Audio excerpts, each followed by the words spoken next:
Carrière vous est offert par Orange.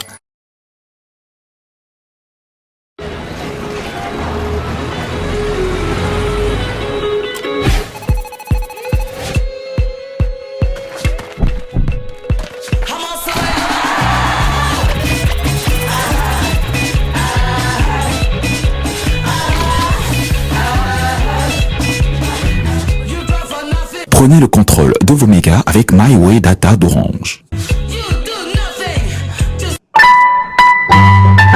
Orange. Cette émission vous est offerte avec le soutien de Johnny Walker. Keep Walking Cameroon.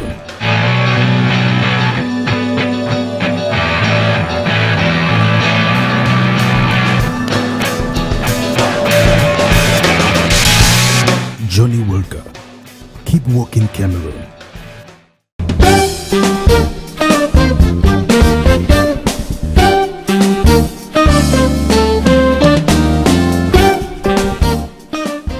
Voici le magazine qui promeut l'entrepreneuriat, encourage toutes les initiatives pertinentes, mais surtout espère vous inspirer à travers des parcours réussis mis en lumière dans cette émission et aussi vous donner des conseils et astuces pour mieux réussir dans vos différentes carrières.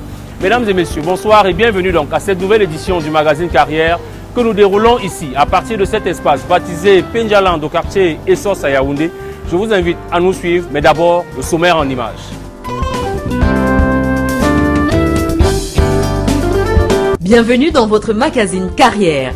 Nous vous proposons une expédition au cœur du temple de Shaolin en Chine au cours de cette édition. C'est un voyage en compagnie de Dominique Martin Satenang, premier Africain à avoir été formé dans ce temple, où il a été consacré moine sous le nom de Shi Yan-mei.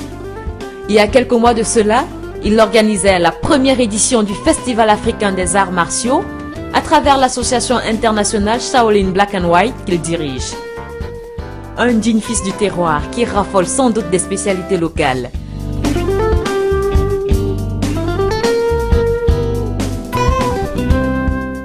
Vous allez découvrir à l'entame de ce programme des dragées made in Cameroun et des biscuits de plantain.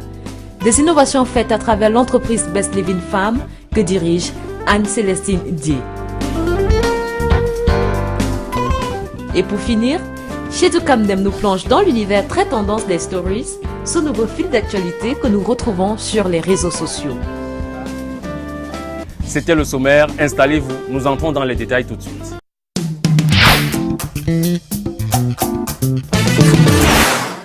Comme annoncé dans le sommaire, commençons cette édition en découvrant des produits de marque Caresse Kao. Il s'agit de dragées à base de cacao ou encore des biscuits à base de plantain. Ce sont des produits faits par l'entreprise Best Living Farm, une initiative camerounaise conduite par la promotrice nommée Anne-Célestine Dié. Nous découvrons cette initiative maintenant dans cette édition de Carrière.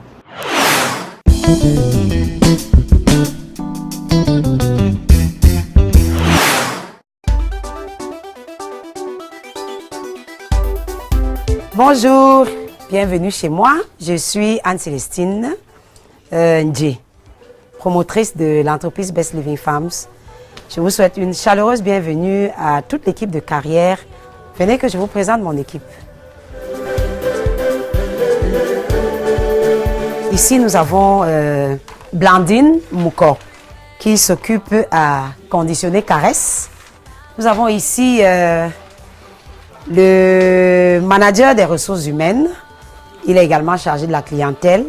C'est M. Jean-Edmond Ndié. Ici, nous avons mon chargé de relations publiques C'est lui qui me lobine les clients partout. Il les fouille pour que la structure puisse vivre décemment. Madame Béatrice, c'est elle qui s'occupe généralement du suivi du fumage. Et aujourd'hui, elle est en train de conditionner le poisson qui nous est venu de Campo. Ici, nous avons Patience. Patience s'occupe généralement à travailler le saïna, le beurre de cacao. Elle s'occupe au conditionnement.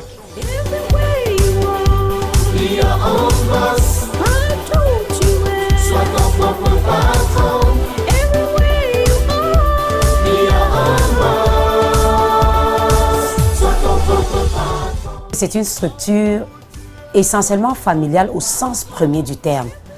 C'est une entreprise qui est née de notre rêve, le rêve de ma famille, qui à un moment a connu des problèmes de santé.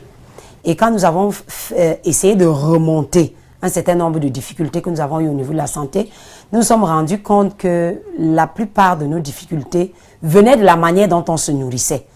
Il me souvient par exemple qu'il y a 20 ans de cela, nous consommions, bon, je vais un peu gêner, mais il faut qu'on comprenne, nous consommions les cubes. Et quand nous avons fait une analyse, on vivait à l'époque chez une maman qui avait des maladies cardiaques. Je l'ai accompagnée à l'hôpital général un jour et le cardiologue lui a dit « Madame, éliminez complètement ». À partir de ce dire du médecin, j'ai commencé à réfléchir et j'ai commencé à regarder tout autour de moi.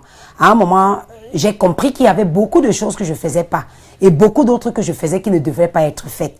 Et du coup, nous sommes accordés pour manger sain, pour protéger la santé. Quelques années plus tard, on a fait des examens et on s'est rendu compte que notre santé s'était vraiment améliorée. Et mon mari a bien voulu que j'aille à une école de formation en agriculture pour que, à partir de là, j'acquière ne serait-ce que les bases.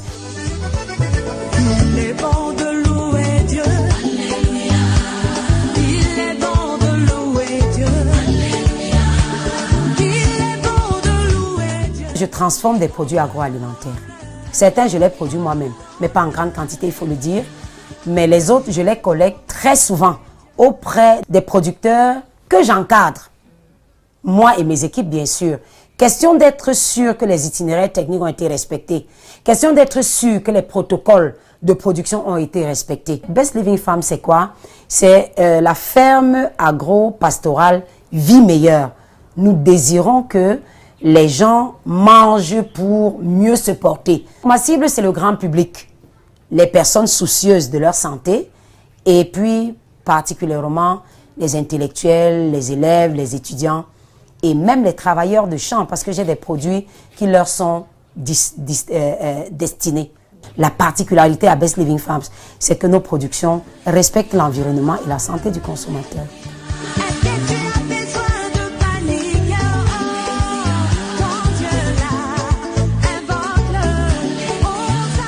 Best Living a deux compartiments, la production et la transformation.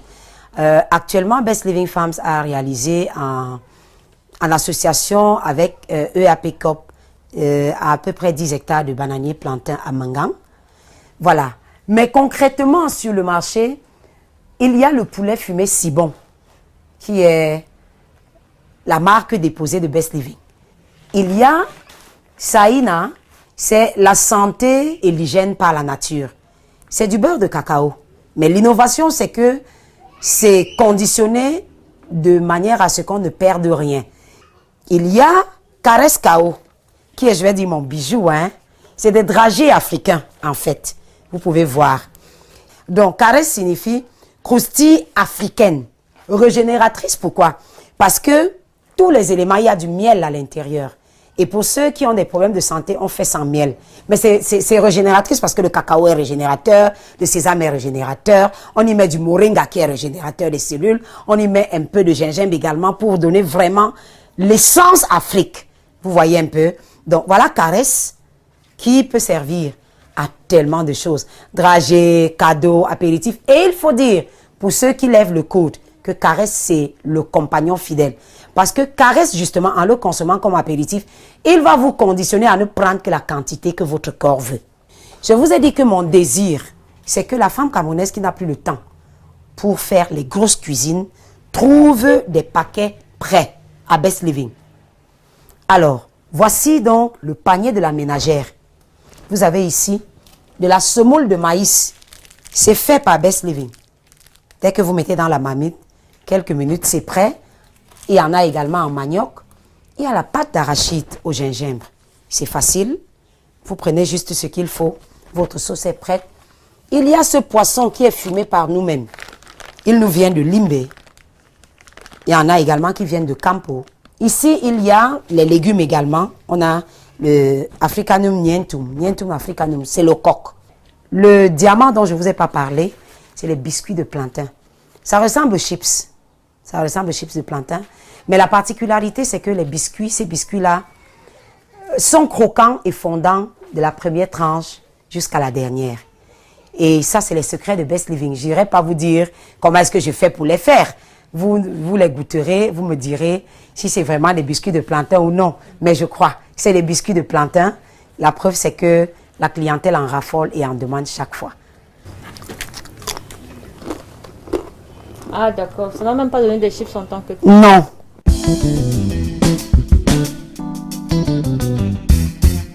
Mon entreprise fonctionne encore avec les techniques artisanales. Et c'est ça toute la difficulté.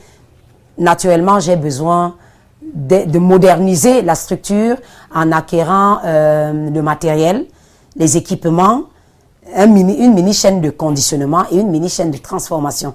Et j'ai bénéficié et je continue de bénéficier de l'encadrement administratif du ministère des Petites et Moyennes Entreprises à travers la délégation départementale de la Meufou Afamba. J'ai bénéficié même de l'encadrement du délégué de la promotion de la femme et de la famille de la Meufou et Afamba également. Je voudrais remercier sincèrement le programme C2D-AFOP et je voudrais remercier le programme PMEA, qui est un programme des petites et moyennes entreprises qui me tient au quotidien par la main et qui me fait pénétrer les rouages de l'entreprise en réalité. On dit qui dit merci en redemande. Et je demande au gouvernement de m'accompagner dans mes projets. De m'accompagner vraiment. J'ai besoin qu'on m'aide à mettre cette entreprise, à mettre ce système de transformation, cette unité de transformation, cette usine. Pourquoi ne pas vomir le mot? Cette usine en marche. C'est une usine qui, mise sur pied, peut donner 100 emplois aux jeunes et peut-être 100 emplois aux femmes et tellement de sous-emplois à plusieurs niveaux. Et je voudrais que les partenaires qui désirent prendre des parts viennent, qu'elle cesse d'être une très petite entreprise pour devenir une SAR. Pourquoi pas une société anonyme d'ici très peu? On dit toujours que le risque des entreprises agroalimentaires est très élevé. Mais il est temps pour les banques d'oser avec nous. Je pense que les banques peuvent nous faire confiance. Nous ne les décevrons pas. Nous sommes les véritables créateurs de richesse et on est prêts. On a ce qu'il faut.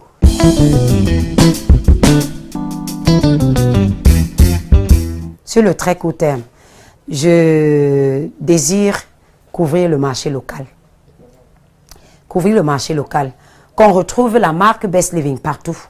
Belifa, comme les gens disent, je souhaite qu'on les retrouve partout. Et pour cela, il y a un pas administratif à franchir, c'est obtenir les certificats de conformité et protéger les marques et tout cela à l'OAPI. Et ma désolation, il faut peut-être le dire, c'est que chaque fois que les jeunes viennent, quand ils vous rencontrent lors des foires, par exemple comme au village jeunesse dernièrement, j'ai reçu beaucoup d'ingénieurs qui sont venus pour dire « Madame, nous voulons que vous nous formiez ». Oui, est-ce que vous êtes prêts à vous asseoir et apprendre à partir de rien pour devenir ce que nous sommes aujourd'hui? Non, ils ne sont pas prêts. Ils veulent travailler dans les projets qui emploient les ingénieurs. Quand on leur dit « Qu'est-ce que vous savez faire ?» Venez qu'on vous aide à améliorer votre savoir. Ça devient très compliqué. Si vous regardez ma fiche de clients, vous verrez qu'ils sont nombreux à solliciter les formations, mais très peu sont prêts à se discipliner. Donc, mon désir, mon rêve, d'ici 2 à 3 ans, c'est que ce centre de formation, assorti d'un centre socio-culturel et spirituel, soit construit à Mengang et qu'on y accueille les déshérités, les jeunes filles mères ou les filles en détresse ou les jeunes en détresse pour leur donner des capacités et les laisser aller.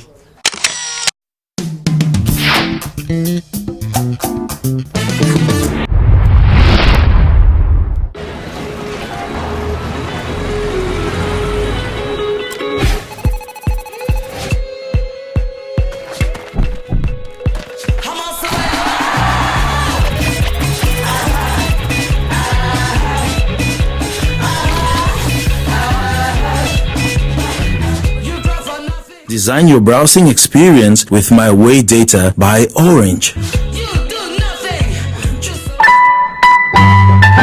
Orange. Et voici le plat de résistance de cette édition de carrière. Il s'agit bien de notre invité de la rubrique Success Story, le premier Africain formé et intronisé moine au temple Shaolin. Il est présenté comme le Bruce Lee africain, car Dominique Sartenant, en parallèle à sa carrière dans les arts martiaux, est également vice-président de la Fédération internationale Chine-Afrique et chef d'entreprise. Il faut donc voir que c'est un homme pluridimensionnel qui impacte de par cette trajectoire, lui qui a réussi à organiser ici à Yaoundé au mois d'avril dernier le premier festival africain d'arts martiaux. Voici l'intégralité du portrait de Dominique Sartenant présenté dans cette édition par Merveline Tapi.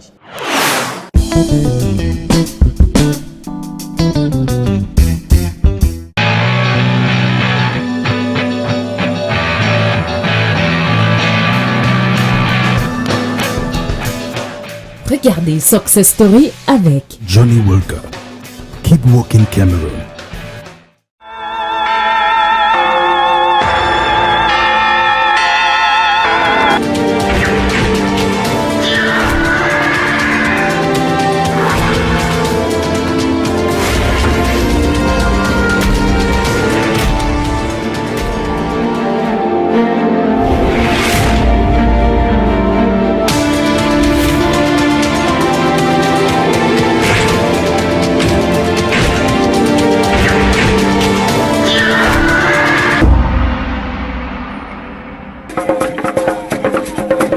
Chang, deuxième grande cité de la région de l'Ouest après Bafoussam. Ville historique qui a vu naître à Bafou un champion à l'incroyable destin. Troisième enfant sur 9 et unique garçon de la fratrie, il annonce ses couleurs depuis le berceau. Je suis né à la maison le 14 janvier 1975.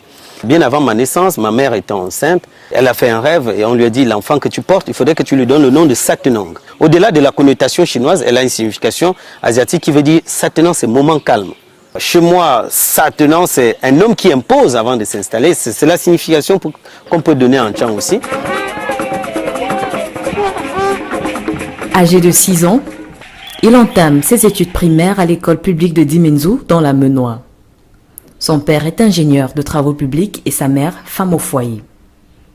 Sans toutefois abandonner ses études, le petit garçon développe très vite son sens du business. Mon papa, il est revenu un jour un week-end. Il m'a trouvé avec des petites chaises en bambou. Mon père se demandait comment j'avais pu faire pour faire ces chaises-là. Alors mon père m'a demandé si c'était possible de refaire cela. Quand il est venu à son prochain voyage, j'en avais fabriqué une vingtaine qui était là, à 6 ans et demi, 6 ans et demi. Alors mon père se dit, mais c'est pas possible. Qu'est-ce que tu vas en faire de tout ça? Je dis, je vais les vendre. Il dit, c'est pas vrai. Tu veux les vendre? Je dis, oui. Alors mes sœurs aînées, ils m'aidaient donc à transporter ces chaises du village de Bafou jusqu'à Tchang en ville. Donc ça fait quasiment presque 25 km. Et on allait les vendre. Avec les 75 francs CFA qu'il gagne de la vente des chaises en bambou, il achète des paquets de bonbons qu'il revend dans la cour de récréation. J'achetais un paquet de bonbons, je crois à l'époque à 150 francs CFA. J'arrivais à les vendre à 250 francs. Donc j'avais une marge de 100 francs CFA. Alors cette marge, j'ai donné à ma mère qui économisait. Alors dès l'âge de 8 ans, j'ai fait comprendre à mon papa, que je voulais ouvrir une épicerie. Je suis allé couper les bois, j'ai fait des étagères. Ma maman m'a accompagné, elle m'a accompagné en ville. On a acheté tout ce qu'on avait besoin, comme le pétrole, toutes ces choses-là, on a acheté, on a mis à la main. Lors d'une compétition interscolaire, on lui découvre des talents de footballeur. Ses parents, omnibulés par la prestation d'Albert Roger Mila lors de la CAN 1984, voient en leur fils un futur champion de foot.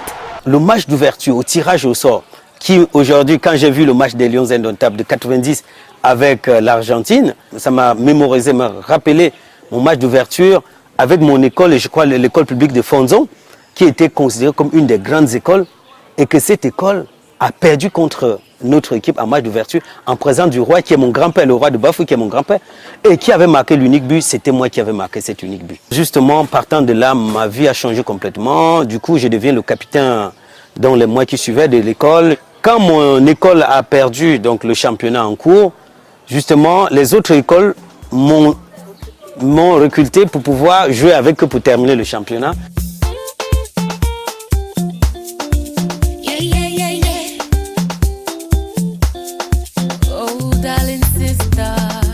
En 1987, alors âgé de 12 ans, il obtient son certificat d'études primaires élémentaires. Ses parents décident qu'il ira poursuivre ses études dans une école de football à Douala. Un changement radical qui bouleverse la vie du jeune enfant.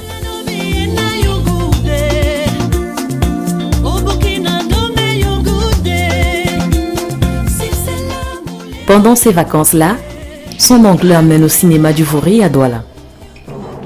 À travers le grand écran, il découvre les arts martiaux, mieux encore, un héros qui sera pour lui une source d'inspiration. Pendant ces vacances, mon oncle qui m'amène justement au cinéma Le Vouri, voir un film, j'arrive, c'est Opération Dragon. Alors, j'arrive dans la salle, je vois un grand écran. Est-ce que je connaissais d'abord la télé? Le film commence. Alors, j'étais entre mon oncle et ma belle-tante, donc je suis au milieu d'eux. J'ai fixé mes yeux à l'écran, du début jusqu'à la fin, jusqu'à ce que les écrits s'élevaient. Et alors, mon oncle, évidemment, qui s'élève pour partir, ma tante aussi qui s'élève pour partir, l'un sans doute pensant que je les suivais, je suis resté assis. C'est quand ils arrivent à l'entrée, ils ne me voient pas, ils m'écrient, mais tu es où? C'est là où je me lève tout étourdi. Je ne savais même pas où j'étais. Qu'est-ce que je venais de vivre? Alors, cet homme qui est Bruce Lee est venu complètement balayer le rêve qui était celui de mes parents et créer mon propre rêve.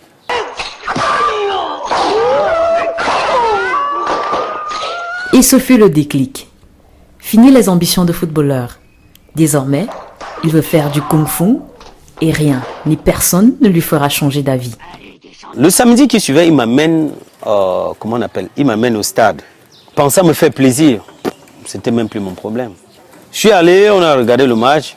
Je reviens, je lui fais comprendre que est-ce que tu peux me trouver le club de foot comme j'ai envie de faire du kung-fu. C'est là où le choc vient. Il me dit, sa préoccupation, c'est de savoir où est-ce que je peux trouver une école de football. J'ai dit, en réalité, ça ne m'intéresse plus le foot. J'ai envie plus que... Il est resté à un moment donné sans parler. Il me dit, mais qu'est-ce que tu dis? J'ai dit, non, je pense que j'ai trouvé ma voie. J'ai que 11 ans à l'époque. Alors, lui tétanisé par cette réponse, il écrit à mon papa pour lui faire comprendre ce qui se passe, puisqu'à l'époque, il n'y a pas de téléphone. Mon papa répond avec une lettre rouge, écrite en stylo rouge. Parce que chez nous, quand on t'écrit en stylo rouge, ça exprime la colère. Alors mon papa qui reçoit, mon oncle qui reçoit le courrier avec le stylo rouge, qu'est-ce qui se passe? On a envoyé cet enfant faire, vous parlez de cas arts martiaux de quoi? Le kung-fu. Avec la Chine qui est pauvre comme ça, il va faire quoi de sa vie avec le kung-fu? Alors mon oncle qui rapporte me dit, écoute, j'ai pas de choix. J'ai dit, ça c'est votre problème. Le mien, mon choix est fait. Et personne ne changera d'avis. Petit à petit, l'oiseau fait son nid. Tu es né pour réussir, alors garde le sourire. Avec force et détermination, il impose son choix à ses parents. Ces derniers abdiquent, mais à une condition. Mon papa donc a trouvé la résolution suivante. S'il travaille bien à l'école, on le laisse faire son kung-fu. Maintenant, un autre challenge était de trouver une école de kung-fu. On m'a d'abord fait comprendre qu'il y avait un certain Happy qui apprenait du kung-fu. Alors, et c'était l'art de Bruce Lee même, parce qu'il faisait du nunchaku. Alors, j'étais tellement, waouh, c'est du bonheur, ça c'est vraiment du bonheur qui m'amène. J'arrive un soir, il me regarde, du haut en bas, qu'est-ce que tu veux faire? Je dis, je viens apprendre du kung-fu. Il dit, ok, c'est bien. Alors, on me dit, on va te faire un petit test. Seigneur Jésus. Alors là, il y avait un garçon, il avait les veines partout, il devait avoir presque 20 ans ou une vingtaine. Moi j'avais à l'époque quoi, 11 ans. On me met avec ces garçons. Alors je me mets en garde. Dans ma détermination, effectivement je ne veux pas me laisser faire. Alors après quelques échanges, j'ai reçu un coup à l'œil, boum, qui m'a projeté. Je suis allé tomber à 2-3 mètres. Alors, j'ai eu l'impression que l'œil était broyé à l'intérieur. Alors, il vient, il tend la main, il me lève, il me dit bienvenue au club. Ne perds pas la raison, ne dis pas que t'abandonnes. Eh bah, crois en toi, garde espoir. Entre sa passion pour cet art martial et ses études, Dominique tient le bon bout. Pour poursuivre ses rêves, il doit fournir d'excellents résultats à l'école. Quand j'ai commencé la première année, premier trimestre, pour ne pas que mes parents m'arrêtent la pratique, j'étais premier de ma classe. Je ne voulais pas laisser l'occasion à mes parents, une seule opportunité de me dire arrête parce que c'est à cause du Kung Fu. Garde espoir, Hakuna Matata, ça ira. En classe de première, bien qu'il fût premier de sa classe, il n'obtint pas son probatoire. Alors, il s'en va tenter l'aventure au Gabon où il a de la famille. Une odyssée périleuse. Faute d'obtention du visa lui donnant accès légal sur le territoire gabonais, il y va comme un clandestin. J'arrive à la frontière. Alors, il y a un monsieur qui ne veut rien comprendre. Il récupère nos passeports, il dit bon venez. On arrive, on est assis. Il revient tout farouche. Le commissaire de Habitant me dit écoutez, mettez-les tous ce visa de refoulement, ils rentrent chez eux. On ne veut personne ici. Alors, je suis resté comme ça, je croyais que le ciel s'était écroulé sur moi. Donc, déjà ma mère a prêté 80 000 francs CFA pour que j'arrive là.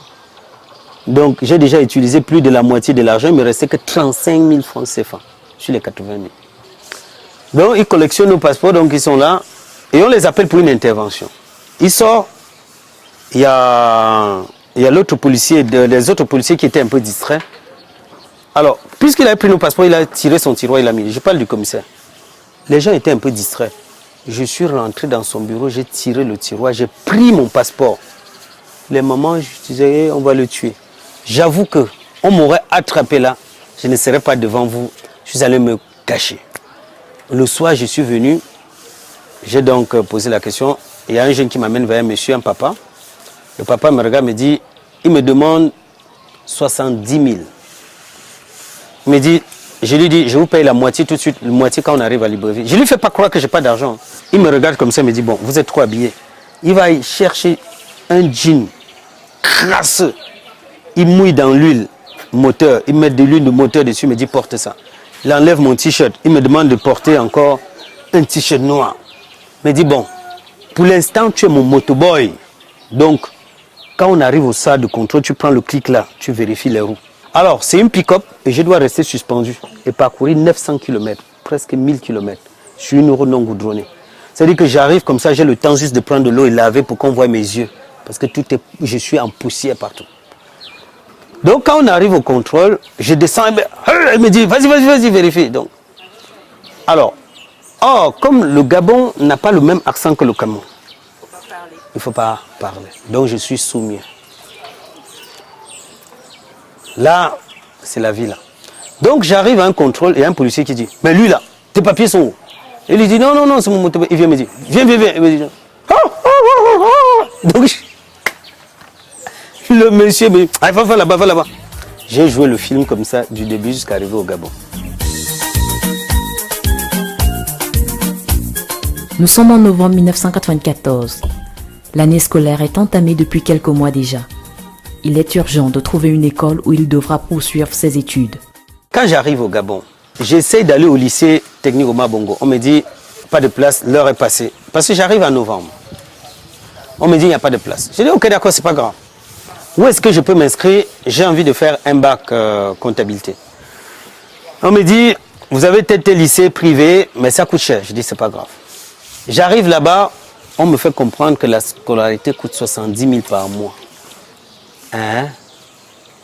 70 000 par mois. Et j'avais voyagé avec mes tableaux.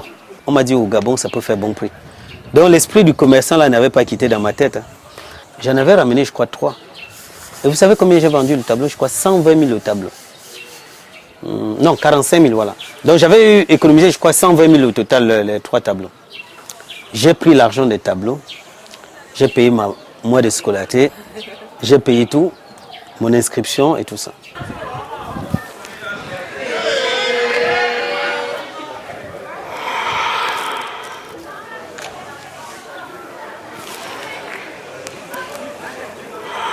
Une fois bien installé et ses déboires scolaires réglés, sa vie reprend son cours normal. Un matin, alors qu'il fait son footing habituel, Dominique fait la rencontre de celui-là qui deviendra son premier maître chinois de Kung-Fu. Et un matin, je rencontre au parc un Chinois. C'est pas possible. Il est en train de faire les arts martiaux. Alors je me rends vers ce Chinois. J'ai dit au Chinois, bonjour. Il ne me répond pas. Hello, il ne me répond pas. En anglais comme en français, il ne me répond pas. Alors, je vais lui faire des signes que j'ai envie de travailler avec lui. Je dis, mon signe peut être mal interprété, pensant que j'ai envie de l'affronter. Et nous, à l'époque, on pensait que tous les Chinois étaient forts.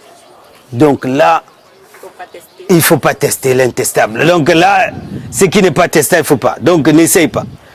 Alors, finalement, je me mets à genoux et je lui fais le signe de salutation que m'a appris mon maître Njo, Serge. Et là, il vient, il me tire la main, il me dit, et je lui fais comprendre par les gestuels que j'ai vraiment envie de, en implorant mes mains, il écrit par terre 5h30. Alors là, j'ai compris tout de suite que c'était pour me dire, viens travailler avec moi à 5h30.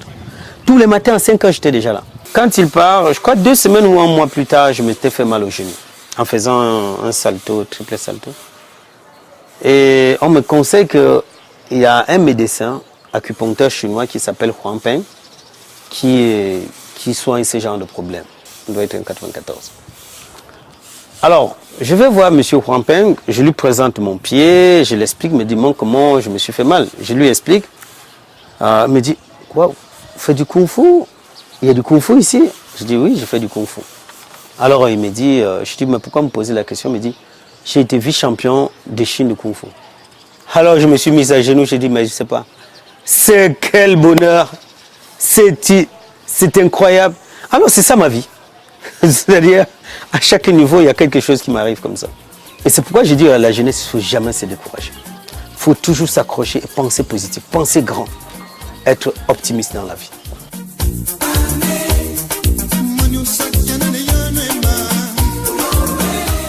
Avec ce nouvel entraîneur, c'est une nouvelle aventure qui démarre.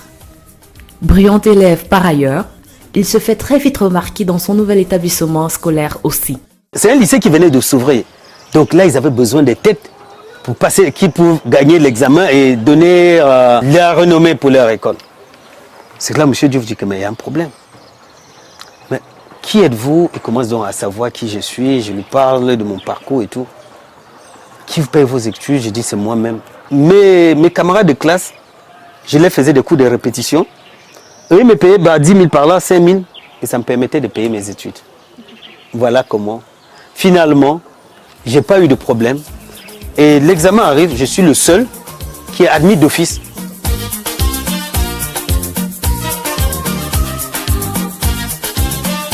Une performance qui lui donne accès direct à l'école de commerce du Gabon, sans passer par voie de concours comme cela se fait d'habitude pour tout candidat à cette prestigieuse école. En première année, il est reçu par le défunt président gabonais Omar Bongo Ondimba, qui félicite le travail abattu par Dominique Satenant pour la promotion du Kung Fu au Gabon. Le président Bongo perd son âme, m'a donc invité au palais pour me remercier parce qu'il m'a fait comprendre que mais toi, tout ce que tu fais, je suis content.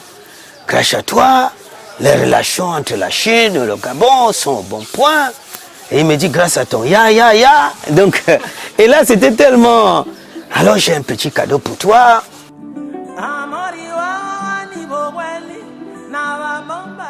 Malgré le succès qu'il connaît dans sa carrière sportive, il demeure un étudiant exemplaire. Après 3 ans de formation initiale, il obtient un brevet de technicien supérieur en comptabilité. Le BTS fini, je suis major de ma promotion. Je ne veux pas arrêter là, je tiens à poursuivre mes études. C'est comme ça que je m'inscris donc au cycle maîtrise. Il fallait faire 2 ans pour passer donc maîtrise professionnelle.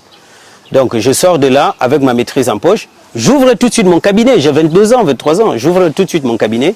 Au vu de tout ce que je faisais au Gabon, l'ambassade de Chine qui m'approche me dit « Qu'est-ce qu'on peut faire pour toi ?» J'ai dit « J'ai besoin juste d'une chose. J'ai envie de me rendre au cœur de cette culture, là où cette culture a été créée. » Il m'a dit « Vous voulez aller en Chine ?» J'ai dit « Oui. » Étant donné que j'avais déjà une invitation, je lui ai dit « Je veux un visa pour aller en Chine. » Il m'a dit « C'est le visa que vous voulez ?» Il n'y a pas de problème. Il me récupère mon passeport, il va me donner le visa.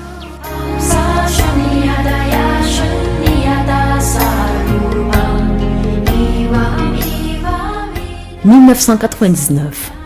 Dominique Satenon foule pour la toute première fois le sol chinois. À l'occasion de cette première visite, il reçoit une invitation capitale. Sur le coup, il ne réalise pas qu'il obtient grâce à cette invitation son ticket d'accès au temple de Shaolin. Quand j'arrive dans cette école, je me rends compte que ce n'est pas réellement le temple de Shaolin que je voulais. J'étais choqué, j'étais triste. Mais en fin de compte, j'étais fier parce que enfin je me trouve en Chine et je vais pouvoir travailler avec les vrais experts. Alors, un matin, il y avait un grand événement à Shaolin. Et cet événement, c'était quoi? C'était l'intronisation de l'actuel chef spirituel. Alors, il est là en train de faire son discours. Il y avait une barrière qui nous sépare. Il me fait signe de la main. Je saute la barrière et je viens vers lui. Il prend sa carte, il signe dessus, il me remet. Il me parle, il me fait une photo avec lui.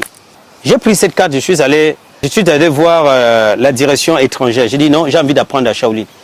Ils me disent non, ici ils n'acceptent pas les étrangers. J'ai dit comment ça vous acceptez pas les étrangers? J'ai une invitation du chef spirituel, c'est le chef spirituel qui m'invite ici. Il me dit donnez-nous la carte. J'ai dit non, faites la photocopie, vous me le remettez.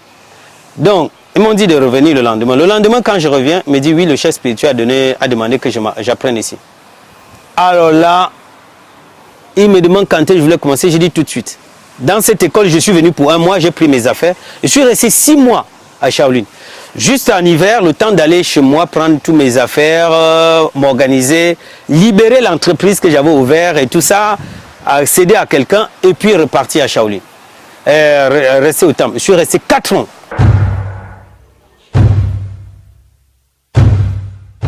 Le jeune maître découvre ce milieu atypique où l'humilité est reine. La formation est ardue. Seule la patience et la détermination lui donnent la force d'avancer. Des qualités qui feront de lui le tout premier Africain à intégrer le mythique temple de Shaolin.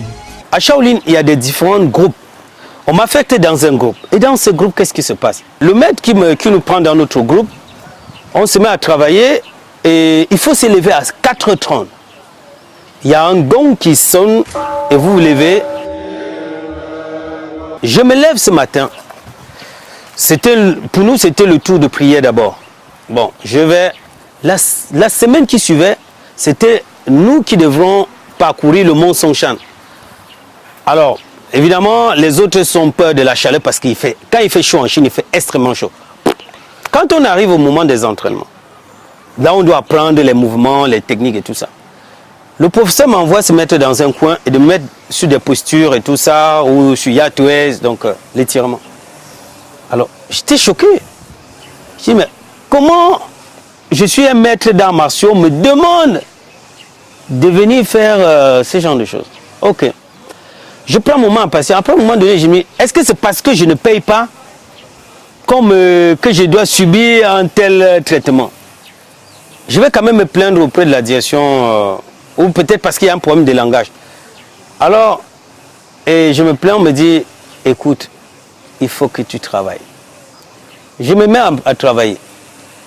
Alors, finalement, j'ai compris, en réalité, il était important que je quitte le corps de maître et que je rentre dans la peau de l'étudiant. Et c'est là le début de la pratique des arts martiaux. L'humilité.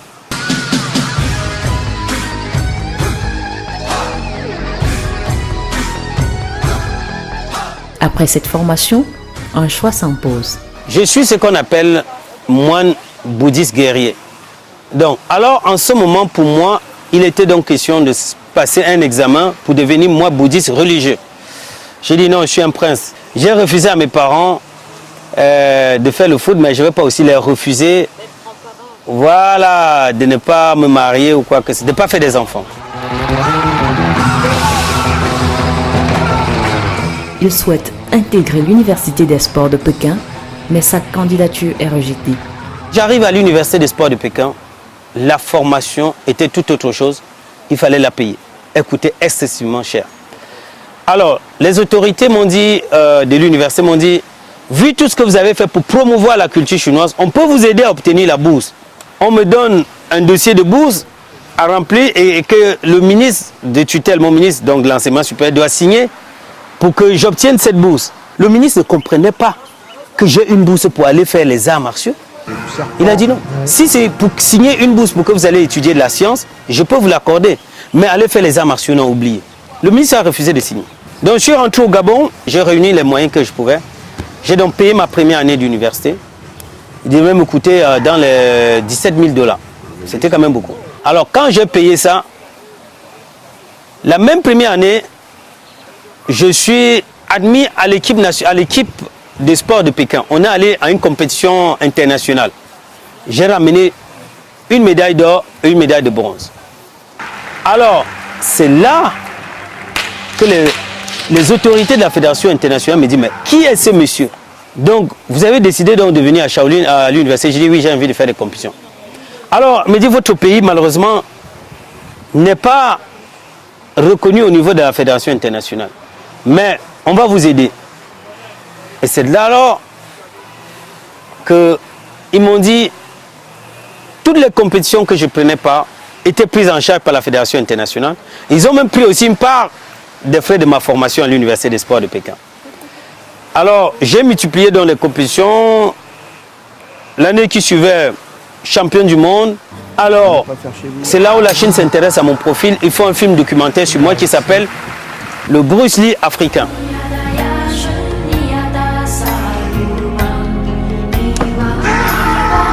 Médaillé d'or, champion du monde de Kung Fu, il se blesse en 2007 et on lui propose de passer un examen pour le grade de juge. Je me blesse l'année suivante au genou, en 2007. J'arrête donc des compétitions. Et eux me conseillent donc, en 2006, oui, ils me conseillent donc de passer un examen de juge. On va donc à Shanghai. À l'époque, c'est un ministre camerounais en visite en Chine en 2006 avec le chef de l'État. Le ministre Mebara, à l'époque, quand ils ont vu les médailles que j'avais engranées pour l'image du Cameroun, ils ont dit, on va vous soutenir. Il m'a donné personnellement les frais de cette formation. Je suis allé à Shanghai pour 2 mois où j'ai passé mon concours. Et dès lors que j'ai obtenu ce concours, c'est là où la France a demandé à ce que je vienne former et restructurer la Fédération française de Wushu. La France, un choix stratégique.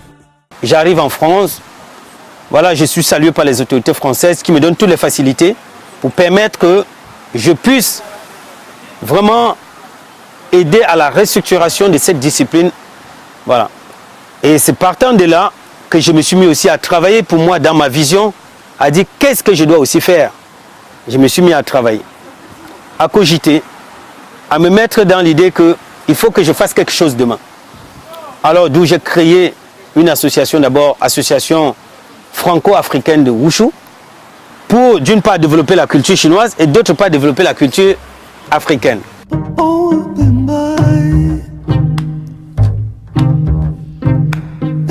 En 2011, il est reçu par l'ancien président français Nicolas Sarkozy à l'Élysée. J'ai présenté justement une démonstration des arts martiaux chinois, une démonstration de la danse africaine, précisément la danse Bamileke, le Menzon. Et c'est au sorti de cette démonstration que Kala Bruni me dit, mais c'est incroyable, c'est une belle démonstration. C'est quoi le nom? Et je lui sors de manière spontanée, j'ai dit, ça s'appelle Shaolin Black and White. Alors, et là le nom l'a tellement marqué que je suis rentré, donc j'ai créé l'association internationale Shaolin Black and White, dont un mélange, un métissage culturel entre la culture chinoise et la culture africaine.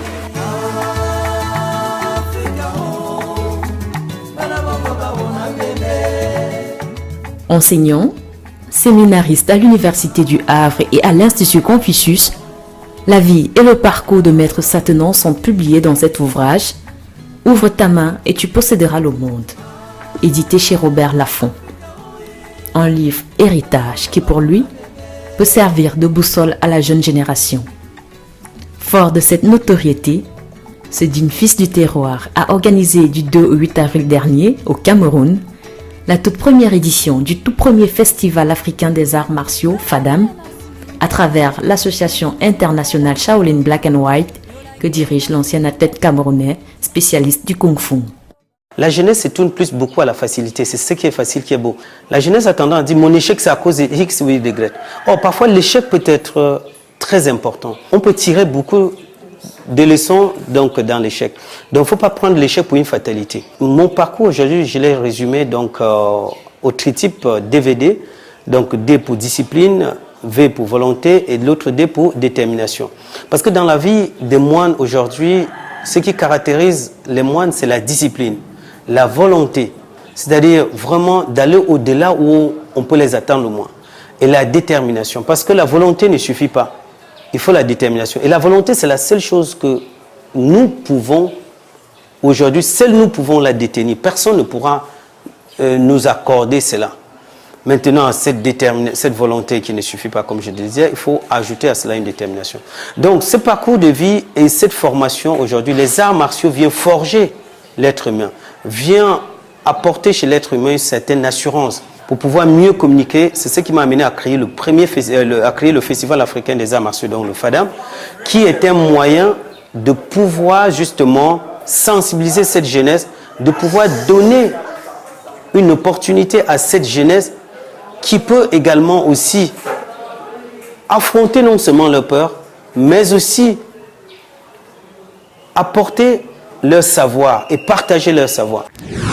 Hello, all my friends in Africa and martial artists around the world. I'm Jackie Chan. Of course, you know me. And also, thank you, my friends, Master Dominic, the African Bruce Lee, invite me as a special guest to the first African Festival of Martial Art.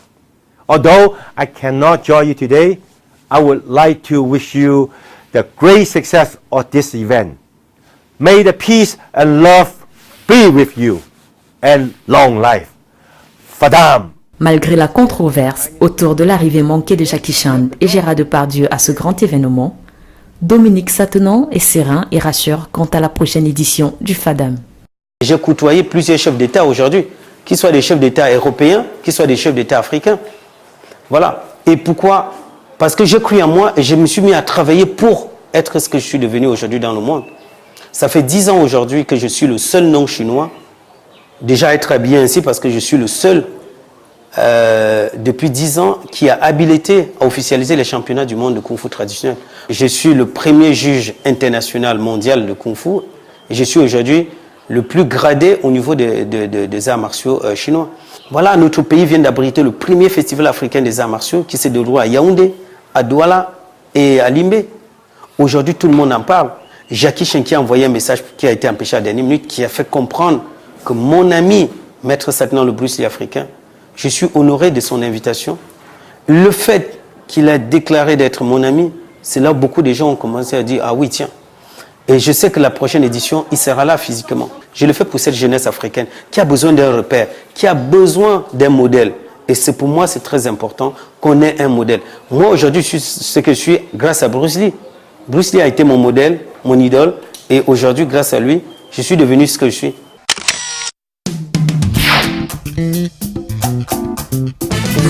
Pour vous qui nous rejoignez à l'instant, sachez qu'on a juste changé de décor, mais on est toujours avec le même invité, le seul moine Shaolin africain, lui c'est Maître Satenant que je rejoins pour la suite de cet entretien. Et j'ai envie tout de suite, Maître, de vous demander comment on vous appelle à travers le monde. Moi, je sais que vous êtes le Bruce Lee noir, par exemple. Le nom le plus courant donné par des médias, c'est le Bruce Lee africain. Qui est en fait le nom d'un film que sur mon parcours que la chaîne nationale chinoise a tourné en 2007. Alors il y a les Européens qui m'ont surnommé le Chinois noir, mais le nom en réalité que j'ai eu en Chine de mon nom bouddhiste du temple de Shaolin auquel quand j'ai été consacré, c'est Shi Yen Mai. Mai pour le Cameroun. Donc Yen c'est la génération auquel j'appartiens.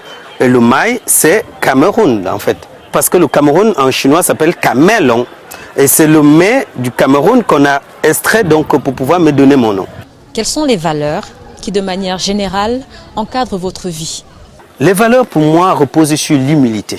Parce qu'aujourd'hui, la plupart des pratiquants portent les grades sur les épaules. Je suis ceinture noire, combien de dan, et ainsi de suite. Non, ce n'est pas les dan qui font la valeur de l'être humain.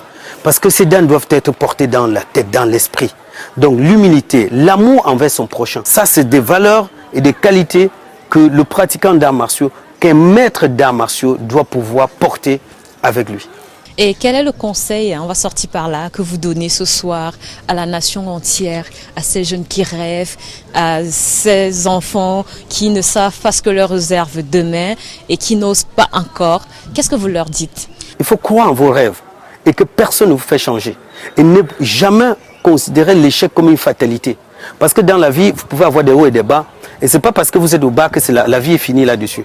Il n'y a que Dieu qui est la seule personne capable de vous dire tout s'arrête là. Vous l'avez dit, il faut croire en ses rêves. Et l'un des rêves de nombreux Camerounais aujourd'hui serait de voir Jackie Chan au Cameroun. Oui, justement, nous l'avions manqué cette fois-ci, qu'il soit lui-même là physiquement. Mais à travers sa vidéo, les gens ont compris que Jackie Chan, c'est un ami à moi. Oui, Jackie Chan sera bel et bien. C'est ma détermination. Et je ne fléchirai pas. C'est de l'amener en Afrique. Alors, quel sera donc le pays qui va l'accueillir? En tout cas, le FADAM va accueillir Jackie Chan au Cameroun. Tout comme j'ai créé le FECAM, parce qu'avec le FECAM, qui est le Festival camerounais des arts martiaux, qui aura lieu chaque année au Cameroun, ce sera l'occasion pour nous d'amener justement des grands champions au Cameroun. Et c'est ça aujourd'hui le FADAM, le FECAM, c'est de fédérer les arts martiaux autour d'une cause noble, l'unité, la fraternité et la paix. Et c'est sur cette note d'unité que je vous dis merci. Merci beaucoup. Ce fut un plaisir de vous avoir dans cette émission. Plaisir partagé et merci encore à cette équipe. Merci pour ce que vous faites pour créer la lumière, pour ce que nous faisons à travers nos frontières, pour l'image de notre beau pays, le Cameroun. Allez, à très bientôt. À très bientôt. Merci.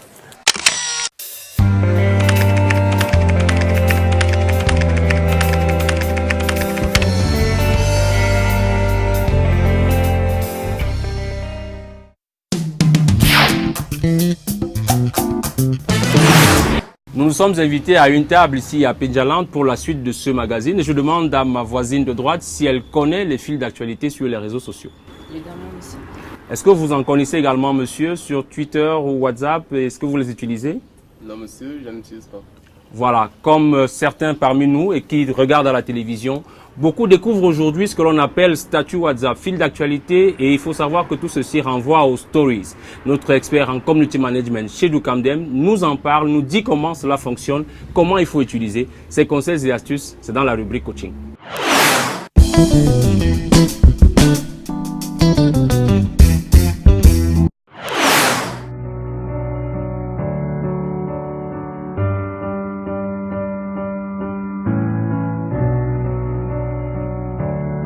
Lorsque vous souscrivez à une assurance auto, vous avez le choix entre plusieurs formules correspondant à différents niveaux de protection. La formule tiers, par exemple, contient la responsabilité civile, la défense recours et l'assistance. D'autres formules vous permettent de bénéficier en plus de garanties contre le vol, les incendies, les bris de glace ou de l'avance sur recours en cas de sinistre. Enfin, pour une couverture optimale, préférez l'assurance tout risque qui comprend en plus des garanties précédentes l'option dommage tout accident. Cette assurance couvre tous les dégâts subis par votre véhicule sous certaines conditions.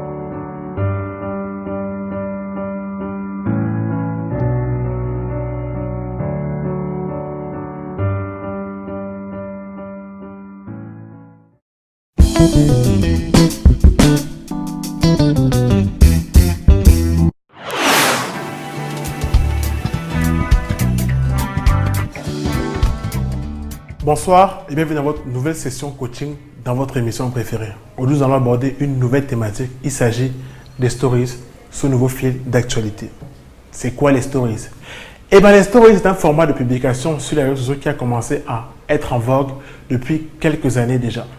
Il faut savoir que les stories sont d'abord arrivées sur Snapchat, qui est lui-même un réseau social. Mais il a voulu être racheté par deux fois par Facebook. Une offre d'abord de 3 milliards de dollars et puis une offre de 15 milliards de dollars. Ce que Snapchat a complètement refusé parce qu'ils ont compris que ce format de publication qui tenait et cette fonctionnalité avait un réel intérêt pour Facebook et même pour les utilisateurs d'Internet en général. Et donc, comme Facebook n'a pas pu racheter l'application Snapchat, ils en ont entrepris de copier cette fonctionnalité et de la mettre tour à tour sur Instagram, sur WhatsApp et puis sur Facebook. Il faut donc savoir que maintenant, la plupart des réseaux sociaux, je veux dire même YouTube, propose de faire des stories et même LinkedIn a entrepris des tests pour permettre à ses utilisateurs de faire des stories. Comment ça fonctionne concrètement les stories sur les réseaux sociaux? C'est une fonctionnalité qui permet d'ouvrir rapidement votre caméra. Vous pouvez soit ajouter une mini vidéo de 10 à 15 secondes ou alors ajouter une image que vous allez soit capturer sur le moment ou alors uploader directement à partir de votre galerie photo. Il faut également savoir que c'est un contenu éphémère et donc qui dure maximum 24 heures de temps. Et avec ça, donc, vous avez la possibilité d'être visible sur les différents emplacements des stories sur les réseaux sociaux. Notez bien que lorsque vous ouvrez Facebook maintenant, vous avez d'abord les stories de vos amis et des pages que vous suivez. Idem pour Instagram, il y a d'abord les stories en haut avant le fil d'actualité. C'est pour ça en fait que les stories sont devenues carrément un nouveau fil d'actualité où vous pouvez mettre du contenu en avant. 50% des profils professionnels, par exemple sur Instagram, utilisent les stories pour mettre en avant différentes thématiques de publication. Ça peut être les coulisses de leur entreprise, les coulisses même d'un événement qu'elle organise ou alors auquel la marque est partenaire ou sponsorise. Ça peut également être une interview avec un guest qu'ils auront invité en stories ou alors une mise en scène très ludique des produits et services de l'entreprise. Alors, pourquoi les stories fonctionnent actuellement sur les réseaux sociaux? La première, c'est que c'est un format très éphémère en termes de durée. Du coup, les jeunes aimant la consommation rapide sur les réseaux sociaux, ils sont davantage enclins à vite ouvrir des stories, consommer rapidement un contenu de marque ou de leurs amis sur les réseaux sociaux. Vous avez également l'authenticité. Je vous ai dit que lorsque vous voulez faire une stories sur les réseaux sociaux, vous devez ouvrir votre caméra sur votre smartphone. Du coup, ce format privilégie d'abord un contenu unique et réel que vous allez prendre sur le moment.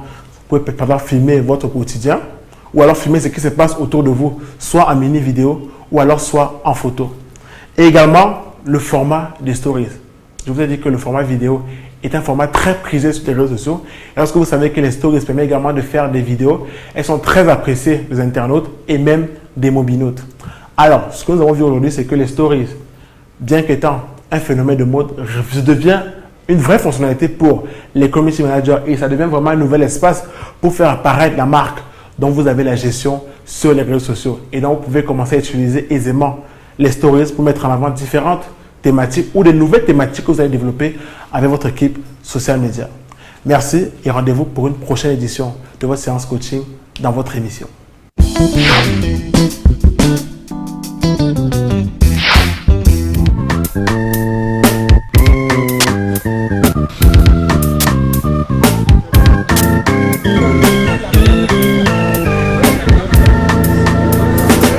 L'on a procédé ce vendredi 27 juin à la pose de la première pierre de l'école doctorale de l'université de Chang. Une cérémonie qui a eu lieu en présence du professeur Roger Tafak Nafoso, recteur de l'université de Chang et des membres de la fondation de la dite université. Le bâtiment R+1 sera doté de 5 salles de classe, 7 bureaux et une salle d'apparat pour les soutenances de thèse. Les travaux de construction de cette école doctorale entièrement financée par la fondation de l'université de Chang vont durer 4 mois. Nous accompagnons l'État dans ses missions régaliennes, simplement parce que les budgets de l'État ne suffisent plus pour survenir à l'ensemble des besoins des universités publiques. Et donc, nous accompagnons l'État dans cette démarche-là. Il y a la faculté de médecine qui est en jeu. Bon, il y a également des cités, des choses comme ça qu'on va étudier progressivement.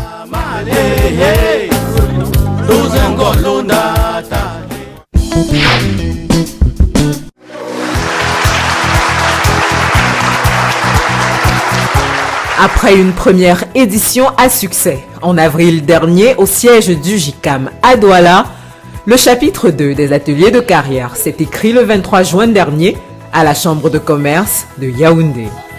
L'occasion est ainsi donnée aux téléspectateurs de votre magazine de vivre en direct le déroulé de cette plateforme dédiée à la construction de leur carrière. Il y en a peut-être qui sont chanceux et qui ont connu des conseillers d'orientation. Moi, je n'en ai pas connu. Pendant toute ma scolarité, je n'en ai pas connu. Alors, il me vient l'idée d'écrire, j'aime écrire, d'écrire un programme qui s'appelle Carrefour Métier, dont l'ambition est de contribuer à orienter les jeunes Camerounais à partir de la classe de seconde. Une émission radio au départ. Avec un audimat d'environ 250 participants et l'accompagnement de nombreux partenaires, cette nouvelle aventure télé permet aux participants d'échanger aisément avec de nombreux modèles de réussite professionnelle et de prendre conscience de leur potentiel. Mon père n'avait jamais pris l'avion. Il demeure mon héros. Mon vieux, il a terminé sa carrière, un vie à la police. Mais son fils est à 95 pays dans le monde. Et puis de 27 chefs d'État qui m'ont reçu. Donc ce n'est pas une question que ton père. Il faut persévérer, mais ta lumière, c'est ta lumière. Elle peut devoir allumer leur lampe, elle va allumer la lampe de quelqu'un d'autre qui est très très loin et qui est en train de marcher vers toi. Donc persévère. Les ateliers de carrière sont une initiative de In and Out Production. À bientôt pour une nouvelle édition. Cette édition de votre magazine Carrière s'achève maintenant. Mesdames et messieurs, nous espérons vous avoir inspiré à nouveau. Travail, innovation, courage et persévérance en vue du succès que nous souhaitons à chacun d'entre vous. Nous saisissons l'occasion de ce plateau que nous concluons ici à Penjaland et Yaoundé pour vous dire merci d'avoir pris la peine de nous adresser tous vos messages d'encouragement et de sympathie lors des derniers ateliers de carrière que l'on vient de voir, mais surtout aussi parce que vous nous avez dit quelle est l'utilité de ce programme dans vos accomplissements respectifs. Notez le rendez-vous dans un mois sur votre chaîne de télévision pour une prochaine édition.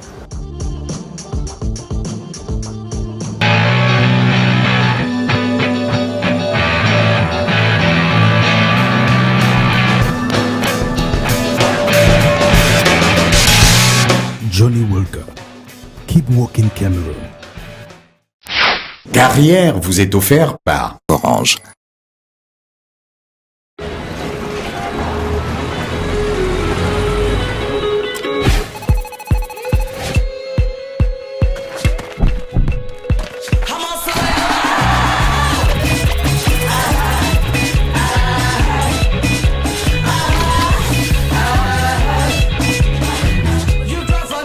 Prenez le contrôle de vos mégas avec My Way Data d'Orange.